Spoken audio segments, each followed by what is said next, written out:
this is Marlin Watling from Heidelberg, Germany, part of the Mosaic Church, and I will give you a visual napkin summary of N.T. Wright's big book, Paul and the Faithfulness of God. Actually, this is only part of it. This is the first part. The second part is double as thick, and all in all, massive theology. I had some help from this guy. It's called Through the Eyes of N.T. Wright. It's basically a summary of the big book, and this is going to be one show of theology in these next couple pictures. Paul and the Faithfulness of God, two-part book, came out in 2015, 1,658 pages in all, massively. And here we'll have a start with a key metaphor that N.T. Wright uses. He picks up a letter from a state official called Pliny, that he wrote to a friend with the name of Sabianus about a runaway slave. And this letter has a big parallel to a letter the Apostle Paul wrote to a friend called Philemon about a runaway slave called Onesimus. It's one of the shortest letters in the New Testament. And Tom Wright contrasts these two letters that were both written about 100 after Christ. And it's interesting what Pliny writes to his friend. He begs him to give forgiveness to the slave, but basically he asks him to put the social hierarchy back into place, with the state officials at the top. His friend seems to be somewhere in the middle, and obviously slaves are at the very bottom, so they're keeping everything in place. However, Paul, he seems to be in prison at that time, and the slave Onesimus became a Christian, and Paul calls him a fellow or a partner in the gospel, and he writes to his friend Philemon to not only put his slave back to work, but he asks him to welcome him as family, basically making them all on the same level. Interesting, Paul himself with the funny beard here being in prison, and they're all on the same level. And it's one of the key messages that N.T. Wright draws out of this letter. It's all around messianic unity. It's about reconciliation and a mutual welcome, a different social standing, a different social hierarchy. And with this introduction, he asks the big question, why? Why would Paul have such a worldview, such an attitude that is so different from everything else that is seen in the world? And that is the entrance into his theology and worldview. So the whole big book is set up. On the left, we start with Paul's world. He looks at how does the Roman world think, the pagan religion world think, the Greek philosophy world, and the world of Pharisees and the Jews in general. This is the mindset of the surroundings that Paul finds himself in. Then in chapter 6 through 8, he goes into the mindset of Paul himself. What is his thinking and worldview? With that, he goes into chapters 9 through 11 into Paul's theology, 3 big points of Paul's theology. And then he comes out, how does Paul relate to his world, with the starting 4 aspects going. The first part is all around worldview. How do worldviews work? And he says worldviews are below the surface. They're like a set of glasses that you look through, not at. So quite often it's subconscious, and it gives a way of perceiving the world, of assessing the world, of priorities and relationships. That's simply the way it is. So when there's a question, and deeper questions and questions and questions, at the end you just say, well, that's the way it is. And that's what a worldview is all about. And out of the worldview come aims and actions. But under the worldview is even a deeper level, is the theology, the why, explaining why you have a certain view on the world. And N.T. Wright goes into depth explaining this. You know this from some of his other books. Worldviews are all around stories. So what story does somebody tell themselves in a certain worldview? Which symbols do they use? Which praxis do they have in place, actions they draw out of it? And answers to 5 key questions. Who are we? Where are we? What's wrong? What's the solution? On what time it is? And I'll take you through this, through all of those surrounding cultures that Paul finds himself in, which N.T. Wright describes in the first half of his book, and then Paul's old worldview, and out of this we come to theology. The worldview of the Pharisees. They had the big story that one day God will do something. He will do something for Israel, and he will do something for the world. That was the big story. They were elected, they were chosen, they were God's darlings, God's prototype, and they told themselves that one day God will act, especially one day exile will be over. For some reason, Israel always got into trouble and drawn away, usually because of lack of faithfulness and lack of observance of Torah and various other things. And they were put away out of their country in exile. And even though they came back, they were still somehow in exile. Rome ruled over them, and also spiritually, they were not home, and it was not the ideal place. But one day exile will be over. And they saw themselves very much out of their scriptures as one God, one people, and with one future. That was the stories that was in their mind. Symbols and praxis, there's obviously a whole lot. There's maybe two we can highlight. The temple as a key symbol, the place where God dwelt on earth, where heaven and earth interlocked, overlapped, and where God's home base was, so to speak. The temple as sort of a starting point where one day the entire world will be his temple and his dwelling place. But he started in Jerusalem, and when you went to the temple, you actually met with God. And then Torah, mainly around defining a people set apart for God, a people of the covenant faithfulness, a people that in that one day will be marked as the ones that are inside and that are on the good side, that are righteous. So the Pharisees, what did they think of themselves? They were sort of an elite corps, a group set out specifically sticking to God, to his faithfulness, to his commandments. Where are they? Well, they're still somehow in exile under Roman rule, in diaspora, drawn away from their actual destiny. What's wrong? The people, the Jews themselves, but also people around them, they lack purity and zeal for God. The solution is obviously to pray, to seek purity, to seek zeal, and to go for it. And their time, their understanding of time, well, they're not there yet at one day, but soon, hopefully soon it will come. This is the glasses that the Pharisees would look through when they looked at the world and interpret things accordingly. Now to the worldview of the Greeks and philosophy. Their story was basically knowledge leads to happiness, or more specifically, a concept of human flourishing. The more knowledge you have, the better you're able to manage life, the better you're able to break free of strange superstitions, of ignorance, and it will lead you in a path of virtue, a path of goodness that will lead to a prosperous, self-fulfilling life. And there was the whole idea of progress. Knowledge enables us to advance as people, as a society, and so seeking knowledge was important. The key symbols were certain texts they studied, as well as plain clothes. So not a lot of outward fancy stuff, but a lot of intellectual pursuit. Praxis came out of that, obviously studying text, studying life, as well as a discourse, arguing about it, seeking logic, seeking what is there, what is true, and orienting your life according to those virtues. Who are we? As Greeks and philosophers, we're humans, we're in the world.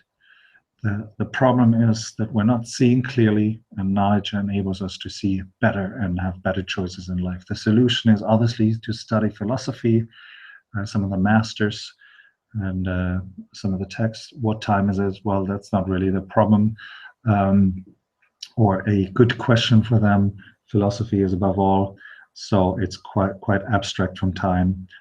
If so, maybe it's time for awakening. The worldview of the pagan religion. Pagan religion, Tom Wright says, was basically around binding people together in sort of a social coherence, building cults that are focused on action and praxis, much more than on the actual intellectual pursuits. So a religion was more like a ritual or a folklore that gave social cohesion to a society, to a city or town. And the priests and the fellows that dispersed the religions were very much having a social role in their environment.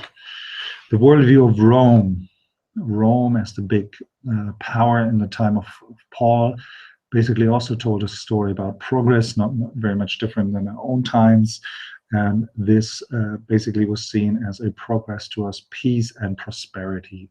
They proclaimed good news that with Rome and the advent of Rome and the rule of Rome, peace and prosperity would come to the world, better roads, water, better infrastructure. They were quite good at administering various things, and that was the story. They told themselves that with their advent, an age of peace and prosperity would come.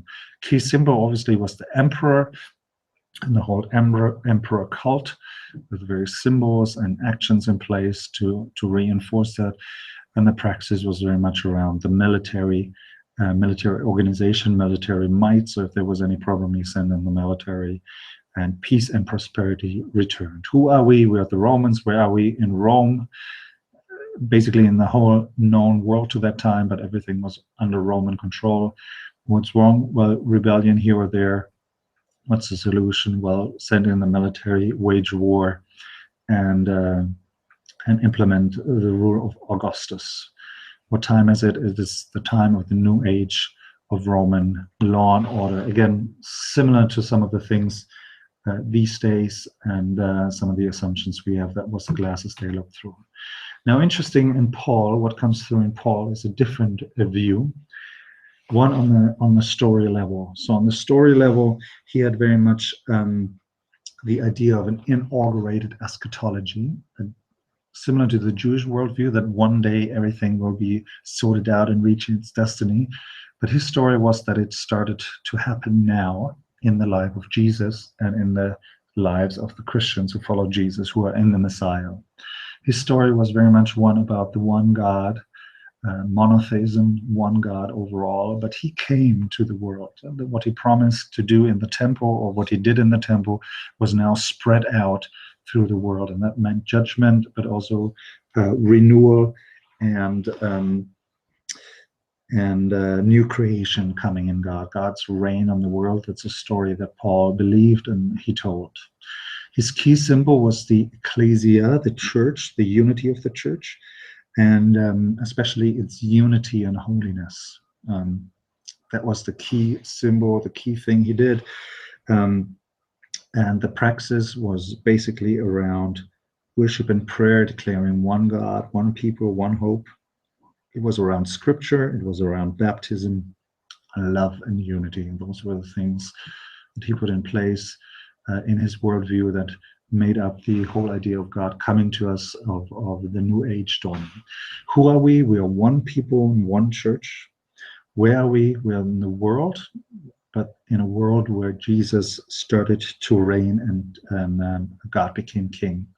What is wrong? Wrong is very much sin, and out of sin resulting injustice and structures that oppose the gospel and God's rule. What's the solution? Well, the solution is being in prayer, being in the Spirit, declaring God, and the resurrection of Jesus himself. That is a fact, as well as a proclamation that will lead to more of God's rule in the world. Where are we? We're in the overlap of ages, the beginning of the end, the presence of the future, Paul's worldview.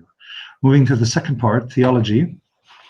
Paul's theology has three mountain peaks that will be elaborated and that take hundreds of pages in Tom's book. So with his overview, obviously it's a shorthand, it's an overview. Please dive deep, take your time, take months off of work and read through this book and work through it. It's fantastic. It's sometimes a bit long, it's sometimes tedious, but it's real good theology work. And these are the three mountains. The first one is monotheism, the Jewish understanding that there's one God above all. And Paul took that and he redefined this monotheism around Jesus and the Spirit. The second mountain peak is election, which means called for a purpose, destined to carry out a certain task. And Paul picks that up in his theology and says what the Jews were for and how that is fulfilled in Jesus and how now everybody shares in this election. And eschatology is the teaching about the end times, how the end will come, how things will find their resolution. And I indicated that already in the story. The end has come in Jesus. It's here now. It's now and not yet. And this is the three mountains around Paul's theology. Let me dive into there for a second. Monotheism redefined. On the left, we start off with the understanding of one God who created everything. So it's creational monotheism. God is revealed as creator. That's a basic fact. That's how the Bible starts.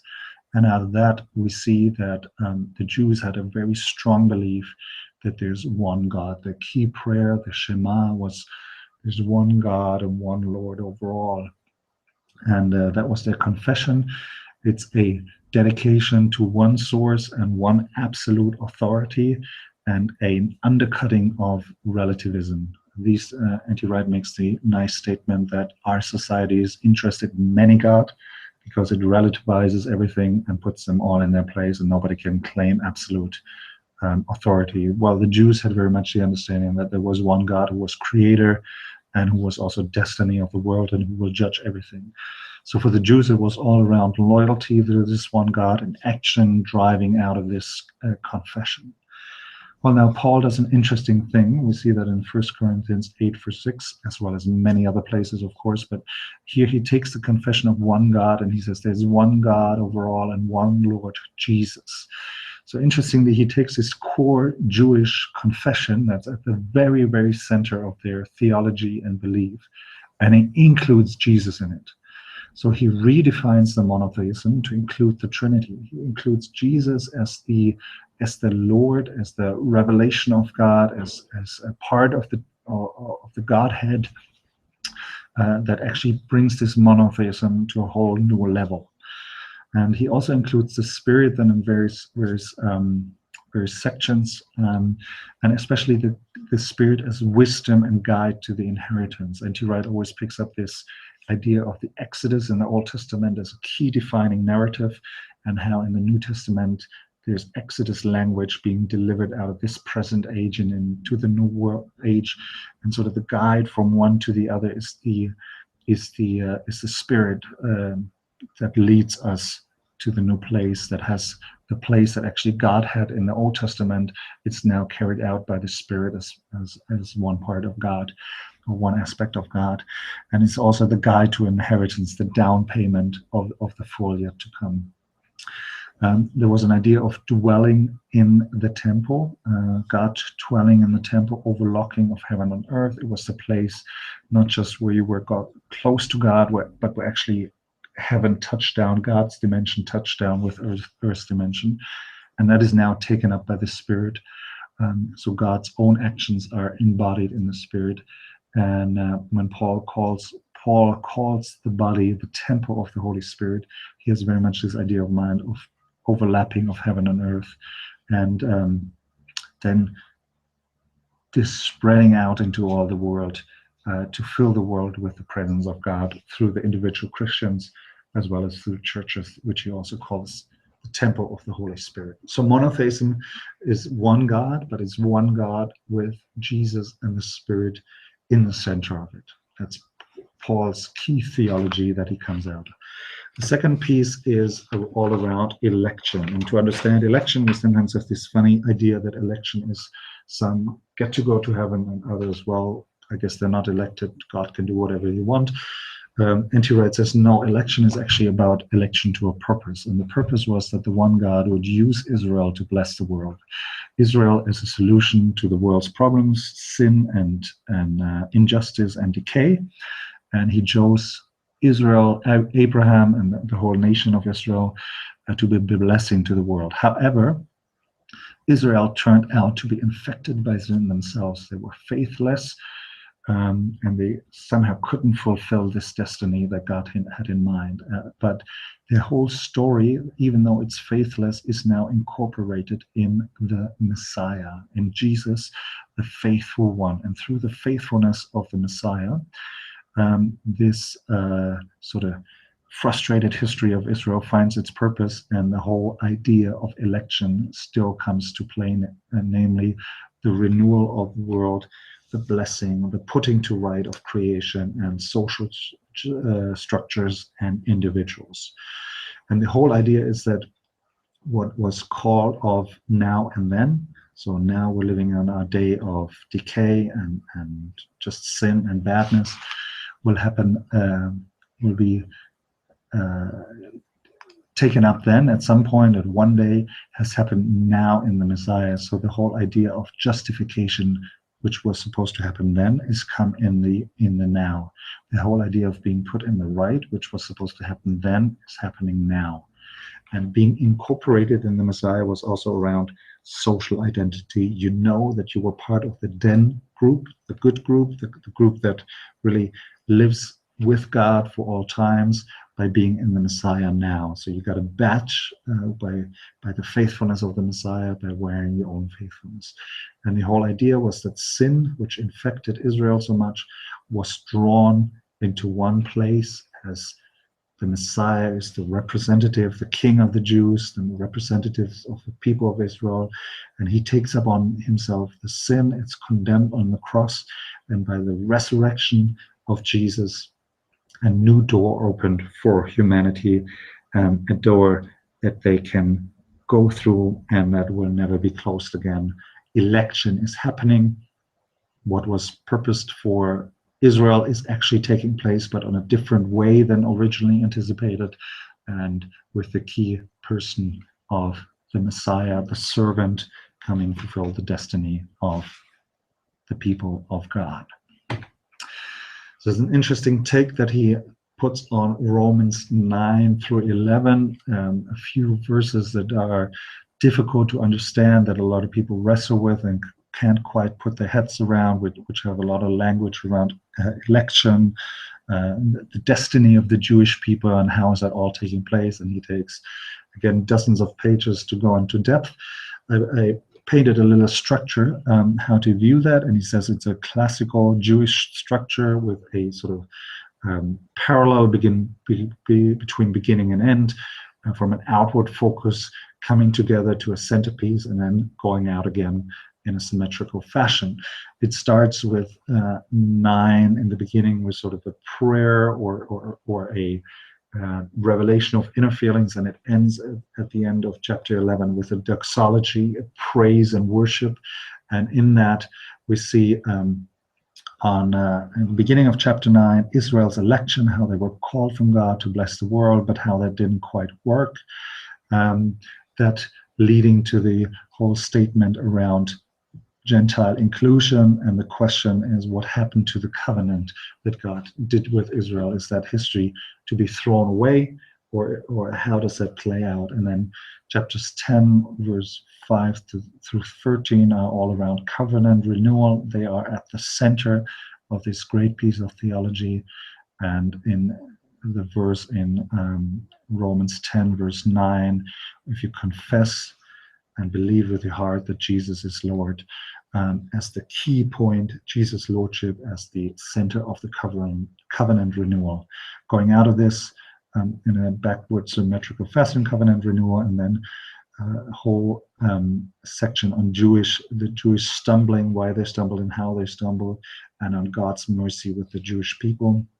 And then going out in chapter 11, verse 1 through 32, about Israel's jealousy, brought to place by Gentile happiness, by the Gentile inclusion that will lead them to be the people of God, and the Jews becoming jealous about that and wanting to be included, and then being resolved in this new covenant. And then Paul bursts forth, oh the depth of the riches of the knowledge of God, and his wisdom are unfathomable. This chapter alone worth reading the book. Third piece on the theology is about eschatology. The Jewish hope that the current times were messed up, they're screwed up, it's not working, sin has infected us, faithlessness is taking place in Israel, but at some point the world will be renewed and reordered.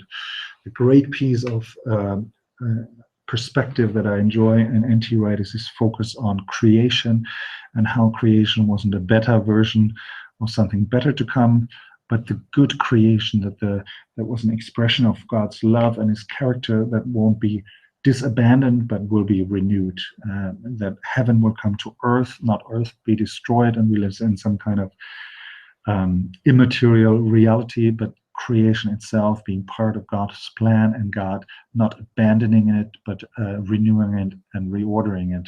And if you read the prophets, that's what they were all about.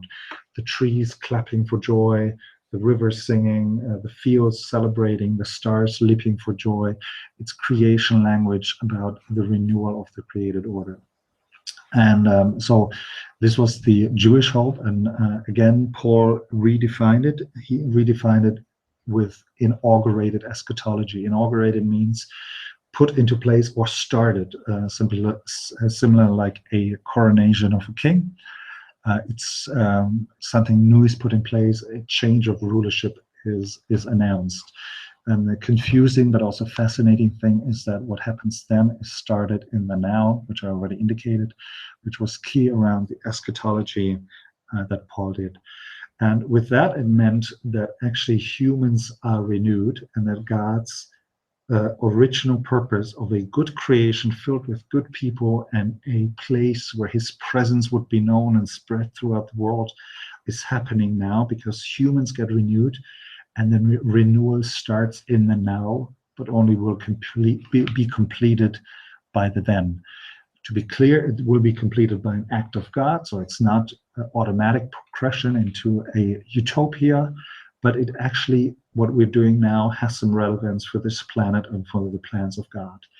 And the original plan was that God, or the original design was that God put humans as his image into his creation to spread his purpose and his knowledge everywhere.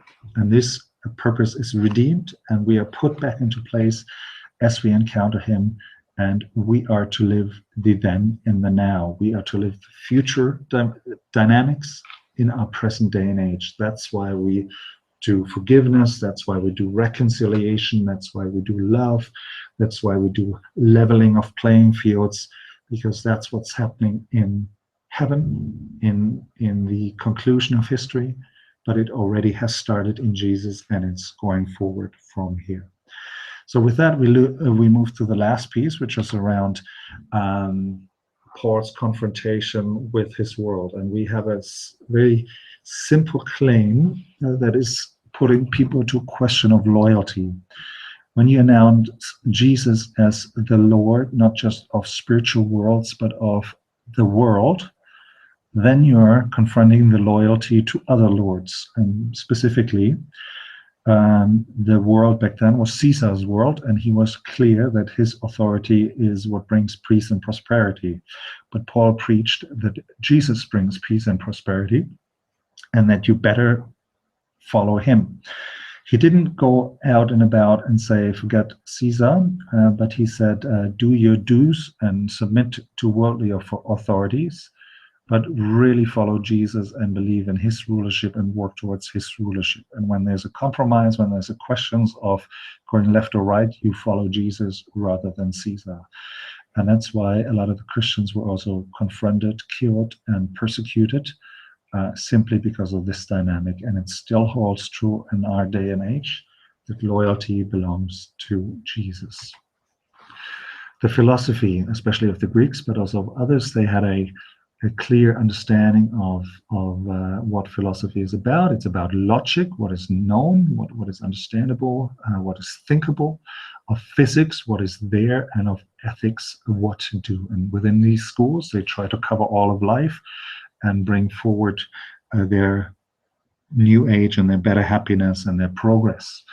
And actually, theology was uninvented before Paul, and if so, it was under physics. Any teaching about God was a teaching about what is there. And Paul has a clear understanding in various passages that knowledge is limited. He says we're darkened in our understanding, and our knowledge won't penetrate the true things, but an attitude of the heart is important, and especially the working of the Spirit. So he sort of said, okay, logics, physics, ethics, good as far as it goes, but the real insight into what's going on is happening by pursuing the Spirit. And the Spirit reveals as things should be in the now, and teaches us to live and to understand things by revealing them and by enlightening our senses through the softness of our heart and our dedication to God.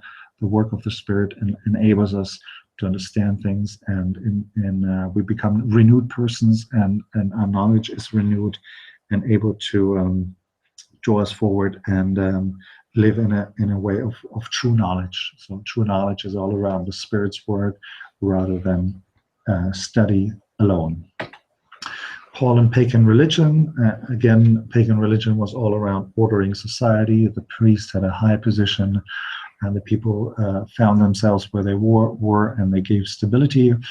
Paul, as indicated in the opening story, believed very much that baptism was the entrance into his new society. The koinonia, the fellowship, was all about mutual welcome, unity, and also, in some sense, disruption of the social hierarchy. So slaves were brothers, and kings and rulers were also brothers. So we were all on one level. So in some sense, it destabilized society, and also that's a lot of the explanation for persecution and all those things happening. And then the final picture, Paul in the Jewish world. Paul didn't have a competing religion, something that he advertised as better or superior or with better features, but one of very much history fulfilled. So he very much argued that the history of Israel finds their fulfillment in the faithfulness of the Messiah. And with that final picture, we come to the purposes of Paul, which are really around prototyping the new world. How does that happen? It happens mainly around this key symbol of community of the church, of churches, being the temple of the Spirit, spreading God's interaction of heaven and earth everywhere, all over the globe, as it is happening these days on every street, in every corner. We see communities, and the key feature is unity and holiness. He says unity is easy if you don't consider holiness. Holiness is easy if you don't want to keep together. But keeping unity and keeping holiness is a tricky piece, but it's a real power. It's all around reconciliation between people, reconciliation between streams of thoughts, reconciliation between systems, all being bound up in the Messiah. Colossians, Ephesians talks about everything being brought together in the Messiah, everything being created from him, through him, and for him. And his purpose was the presence of God, the interlocking of heaven and earth, spreading through the world, on the one hand through communities, on the other hand through individuals, sort of mini temples, prototyping what it looks like and how it feels like when heaven touches earth. So it's all about embodying God's new creation. It's all about blessing the world. It's all about the image of God being spread everywhere as new humanity, as inbreaking of the new world, of the renewal of the world. This is Paul's purpose, prototyping the new world. With this, ladies and gentlemen, the huge book, Paul and the Faithfulness of God. Here you have the key pieces. Obviously not doing justice to the brilliance of arguments and the detail of trains of thoughts that is in there, but giving you a bit of an overview. And if we start living the presence of God wherever we go, this world will be a different place. Please join us in this. Thanks.